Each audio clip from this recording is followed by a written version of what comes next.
Hello नमस्कार। आपके अपने channel Ambe home science classes में आप सभी का तहे दिल से स्वागत है। तो पिछला वीडियो बनते बनते ऐसे ही बस टेक्निकल प्रॉब्लम की वजह से बंद रह गया बीच पे ही, और मैं अपना क्वेश्चन जो है वो पूरा कंप्लीट नहीं कर पाई। तो 3 तक आपका ऑब्जेक्टिव कंप्लीट हो गया था, तो 4 से हम लोग देखते हैं क्या है, फटाफट इसको देख लेते हैं। यूनिसेफ का मुख्य कार्यालय कहाँ है? तो न्यूयॉर्क में है यूनिसेफ का मुख्य कार्यालय। विश्व स्वास्थ्य संगठन का भारत में मुख्य कार्यालय कहाँ है? तो वो नई दिल्ली में है। समाजशास्त्र समाज एक विज्ञान है, यह कथन किसने कहा है? तो वार्ड ने ये कथन कहा है। इसके बाद है आपका ध्वनि प्रदूषण। ध्वनि प्रदूषण के कारण है क्या है? वाहक भी होता है, हूटर भी होता है, लाउड स्पीकर भी होता है, तो इनमें से सभी होता है। मनुष्य के शरीर में फेफड़ों की संख्या कितनी होती है? 2 होती है। इसके बाद है आपका अति लघु उत्तरी प्रश्न। अति लघु उत्तरी प्रश्न में आपके दिए हैं 25 शब्द होने चाहिए, तो ये आपके 25 शब्द से ज़्यादा नहीं होना चाहिए। कोशिश करना है आपको 2 से 3 लाइन में ही इसके प्रश्न के उत्तर लिखने हैं, आपको उससे ज़्यादा समय नहीं देना है, नहीं तो फिर आपके आगे के जो प्रश्न ज़्यादा नंबर के हैं वो छूट जाएंगे, क्योंकि ये 1 नंबर का ही है, तो आपको इसको बहुत ज़्यादा लिखने की ज़रूरत नहीं है। प्रश्न में क्या दिया है? संतुलित आहार किसे कहते हैं? तो आपको कैसे लिखना है, संतुलित आहार किसे कहते हैं, यानी इसकी परिभाषा आपको देनी है। तो ऐसा आहार जिसमें शरीर की वृद्धि, रख रखाव तथा ऊर्जा संबंधी आवश्यकताओं की पूर्ति हेतु, यानी हमारी जो आवश्यकताओं की पूर्ति है, ऊर्जा की आवश्यकताओं की जो पूर्ति है, उसके हेतु हमें आवश्यक पोषक तत्व प्राप्त होते हैं, उसे ही हम संतुलित आहार कहते हैं। इससे ज़्यादा आपको कुछ लिखने की ज़रूरत नहीं है। दूसरा प्रश्न दिया आपको, कुपोषण के मुख्य प्रकार कौन कौन से? तो मुख्य इसके 4 प्रकार, ऐसे आप लिखिएगा। कुपोषण के मुख्य 4 प्रकार हैं। पहला है अल्प पोषण, अतिशय पोषण, तीसरा है असंतुलित आहार, चौथा है विशिष्ट पोषक तत्व का अभाव।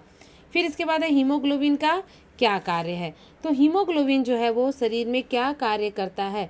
इससे आपको बहुत ज़्यादा लिखने की ज़रूरत नहीं है, आपको बस इतना ही लिखना है कि शरीर की समस्त कोशिकाओं को ऑक्सीजन प्रदान करने का कार्य हीमोग्लोबिन करता है, या हीमोग्लोबिन का मुख्य कार्य है शरीर में ऑक्सीजन का परिवहन करना। इसके बाद है श्वसन में लेने वाली गैस का नाम लिखिए। तो श्वसन में लेने वाली गैस कौन सी है? तो सांस जब हम लेते हैं तो कौन सी गैस को हम सांस के रूप में ग्रहण करते हैं? ये आप सबको पता है कि नहीं? इसे मुझे बताने की ज़रूरत नहीं है, तो ये तो आपके सिर्फ एक शब्द में ही हो जाएगा। इसके बाद जो है बस आप ऐसे भी लिख सकते हैं कि श्वसन में लेने वाली गैस का नाम ऑक्सीजन है या फिर ऑक्सीजन है, बस इतना ही भी लिख सकते हैं। 7वां है वर्णांधता से क्या आशय है? वर्णांधता मतलब मैंने आप लोग को बताया था कि वर्णांधता क्या होता है? रक्त की पहचान न कर पाना। रक्त की जब व्यक्ति पहचान नहीं कर पाता है उसे ही वर्णांधता कहते हैं। लेकिन लिखना कैसे है इसको आपको?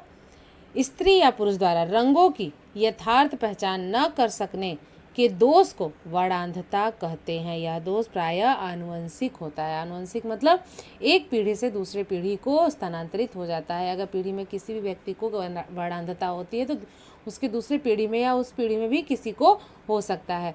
इसके बाद है आपका जिह्वा का क्या कार्य है? तो जिह्वा जो है ये क्या कार्य करता है? जिह्वा एक ज्ञानेंद्रिय है, ठीक है, तो आप इसको ऐसे लिखेंगे, एक ज्ञानेंद्रिय के रूप में जिह्वा का मुख्य कार्य है स्वाद का अनुभव करना। फिर इसके बाद है किन्हीं 5 संक्रामक रोगों के नाम लिखिए। तो आप इसमें कोई भी 5 संक्रामक रोग के नाम लिख सकते हैं। उसके लिए आपको ये ज़रूरी नहीं है कि आप बस यही लिखिए। जैसे आप 6 रोग लिख सकते हैं, मलेरिया, हैजा, कुष्ठ रोग, डिप्थीरिया, तो ऐसे करके आपको 5 लिखने हैं, तो बहुत ज़्यादा इसको लिखने की ज़रूरत नहीं है। फिर इसके बाद है निर्जलीकरण क्या है? जल की शरीर में कमी हो जाने को ही क्या कहते हैं? निर्जलीकरण, यानी शरीर में जब जल की मात्रा, अतिरिक्त मात्रा जो है, या फिर ऐसे आप लिख सकते हैं कि शरीर में जल की जो आवश्यक मात्रा होती है जब घट जाती है तो उसे ही हम क्या कहते हैं? निर्जलीकरण कहते हैं। और यह प्रायः कहाँ कब होता है? जब उल्टी दस्त होती है तब। फिर इसके बाद है प्राकृतिक आपदा से आप क्या समझते हैं? तो प्राकृतिक आपदा क्या है? बहुत ज़्यादा में आपको बताने की ज़रूरत नहीं है, बस थोड़े थोड़े में ही आपको करना है। प्राकृतिक आपदा जो होती है ये प्रकृति के द्वारा, जैसे बाढ़ का आना, भूस्खलन हो जाना, इसके बाद क्या है? वर्षा बहुत तेज़ी से होना, तो ये सब क्या है? प्राकृतिक आपदा के अंतर्गत ये सब आते हैं, ठीक है। इसके बाद है आपका शैशवावस्था में लगाए जाने वाले मुख्य टीके कौन कौन से हैं, तो ये तो आप सबको ही पता है। पहला आप लिखिएगा, तपेदिक से बचाव के लिए कौन सा टीका लगता है, बीसीजी का टीका लगता है, पोलियो का टीका तथा ट्रिपल वैक्सीन, हैजे का टीका, टाइफाइड का टीका। तो आप 3 से 4 भी लिख देंगे तो बस आपके लिए बहुत है। इसके बाद है आपका 10वां से शुरू हो जाता है लघु त्रिप्रश्न। लघु त्रिप्रश्न को आपको 50 शब्दों में लिखने हैं, तो कम से कम आपको इसे 7 से 8 लाइन में लिखना है। अगर आपकी राइटिंग बहुत बड़ी बड़ी है तो आपको और ज़्यादा लिखना है, अगर छोटी है तो बस 6-7 लाइन तो आपको लिखना ही है। प्रश्न क्या दिया है, शिशु को पूरक आहार देते समय किन किन बातों का ध्यान रखना चाहिए। तो सबसे पहले ये जानना जरूरी है पूरक आहार क्या होता है। 6 महीने के बाद शिशु को आहार के अलावा जो ठोस आहार दिया जाता है उसे ही हम क्या कहते हैं, पूरक आहार कहते हैं। तो प्रश्न इसमें क्या पूछा आपको, किन बातों का ध्यान रखना चाहिए। जैसे जैसे शिशु बढ़ने लगता है वैसे वैसे उसको माँ के दूध से उसका पेट नहीं भरता है, उसके लिए वो दूध पर्याप्त नहीं रहता है, तो उसकी भूख को शांत करने के लिए जो हम आहार देते हैं, अतिरिक्त आहार देते हैं, उसे ही पूरक आहार कहते हैं। ये पूरक आहार सामान्यतः 5 से 6 महीने की आयु के बच्चों के लिए शुरू हो जाती है। और शिशु को पूरक आहार देते समय हमें कुछ बातों का अनिवार्य रूप से ध्यान रखना चाहिए। सर्वप्रथम कोई भी पूरक आहार देते समय प्रारंभ में उसकी अल्प मात्रा ही देनी चाहिए, उसके बाद धीरे धीरे उसकी मात्रा को बढ़ाते रहना चाहिए। साफ सफाई का विशेष ध्यान रखना चाहिए। अतिरिक्त समय तक एक ही आहार नहीं देना चाहिए, उसके स्वाद को बदलते रहना चाहिए। कैसे आपको जब एक ही भोजन डेली मिलने लगता है तो आपको नहीं अच्छा लगता है, तो ऐसे बच्चे भी होते, बच्चे कह तो नहीं सकते लेकिन उनकी मन की बातों को हम समझ सकते हैं। तो ऐसे आप इसको पॉइंट में भी करके लिख सकते हैं, चाहे तो आप ऐसे भी इसे लिख सकते हैं। दूसरा है, मनुष्य के व्यक्तित्व पर वातावरण किस प्रकार प्रभाव डालता है। तो मनुष्य का जो व्यक्तित्व होता है उस पर वातावरण, बालक का जो व्यक्तित्व होता है वो अपने आप में एक जटिल एवं बहुपक्षी अवधारणा है। व्यक्तित्व में बालक के समस्त आंतरिक एवं बाहरी जो गुण होते हैं वो सम्मिलित किया जाता है, और व्यक्तित्व के विकास में अनेक कारक अपना अपना योगदान करते हैं। व्यक्तित्व के निर्माण एवं विकास में योगदान करने वाले जो समस्त कारकों को 2 वर्गों में बांटा गया है, एक आनुवंशिक और एक पर्यावरण। आनुवंशिक का भी व्यक्तित्व पर प्रभाव पड़ता है और पर्यावरण का भी प्रभाव पड़ता है। दोनों को आप चाहे तो अलग अलग भी कर सकते हैं डिफाइन, नहीं तो अगर आप इतना भी लिख देंगे तब भी आपके लिए बहुत है। अलग अलग आपको इसको कैसे लिखना है, जैसे कि आपका किससे, आनुवंशिकता से क्या आशय है, जो बालक को अपने माता पिता तथा पूर्वज से प्राप्त होती है उसे आनुवंशिकता से ही बालक के शारीरिक एवं उसके आंतरिक विकास होता है। और जैसे मान लीजिए उदाहरण आपको है, लिंग भेद का निर्धारण, शारीरिक विषमता, बौद्धिक क्षमता जो होती है वो उसको आनुवंशिक रूप से ही मिलता है। और अब दूसरा आपका क्या होता है, वातावरण। व्यक्ति अगर दूसरे वातावरण में रहता है और वो दूसरे जगह जाकर गर्भ को धारण करता है और पूरे समय तक वो वहीं पे रहता है, तो उसके गर्भस्थ शिशु पर वहाँ के वातावरण का बहुत ज़्यादा प्रभाव पड़ता है। तो आपको बहुत ज़्यादा नहीं लिखना है बस। इसके बाद है एकांकी और संयुक्त परिवार में अंतर।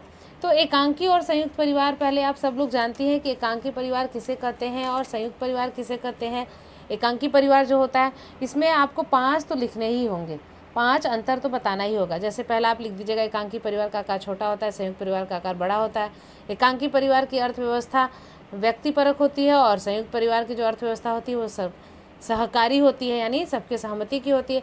तीसरा करिएगा, एकांकी परिवार में औपचारिक सुरक्षा ही महत्व रखता है और संयुक्त परिवार में परिवार की सुरक्षा भी महत्व रखती है। एकांकी परिवार में स्त्री की स्थिति सामान्य रहती है और संयुक्त परिवार में स्थिति जो होती है स्त्रियों की वो बहुत ही निम्न होती है। इसके बाद लिखिएगा, एकांकी परिवार में व्यक्तित्व के गुण की कुछ कमी भी हो सकती है, लेकिन संयुक्त परिवार में स्थायित्व का गुण जो होता है वो प्रबल होता है। और भी आप बना के अपने से लिख सकती हैं, ठीक है। इसके बाद है आपका जल प्रदूषण के मुख्य कारण क्या है।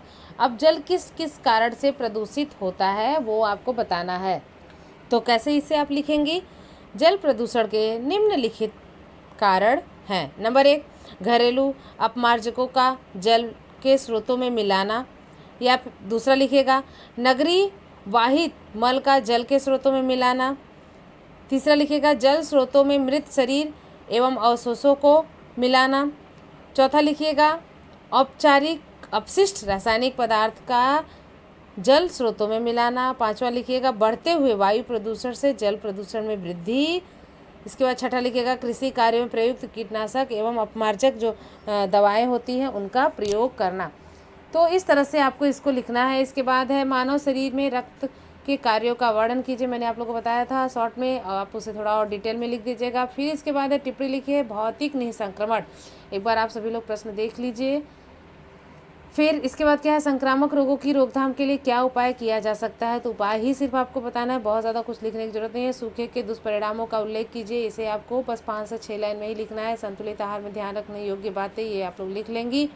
प्रतिवर्ती क्रिया, ये जो बाकी अब आपके हैं विस्तृत प्रश्न, और उसके बाद प्रतिवर्ती क्रिया के बारे में मैं आप लोगों को बता दूंगी क्योंकि बच्चियां इस प्रश्न को गलत कर देती हैं।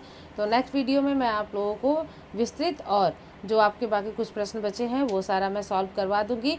तो अभी तक आप लोग जितना मैं क्वेश्चन करवाई हूँ वो सारा एक बार अपने से करने की कोशिश करिएगा। अगर उसमें कोई भी दिक्कत होगा या परेशानी होगा तो आप मुझसे पूछ सकती है। और जो भी टीजीटी पीजीटी की तैयारी कर रही हैं उनके लिए भी ये प्रश्न बहुत ही महत्वपूर्ण हैं।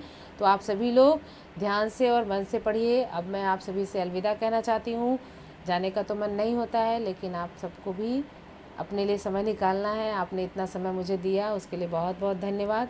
तो अब आप सभी से मैं कहना चाहूँगी कि आप सभी लोग अपनी पढ़ाई को एकदम ज़ोरों से शुरू कर दीजिए और सारे विषय पर फोकस करिए। ऐसा नहीं है सिर्फ आप होम साइंस को ही देखिए, होम साइंस में ही टॉप नहीं करना है, आपको पूरे सब्जेक्ट में टॉप करना है। तो आप सभी लोग मन लगा कर पढ़िए। आप सभी से बाय बाय, नमस्कार।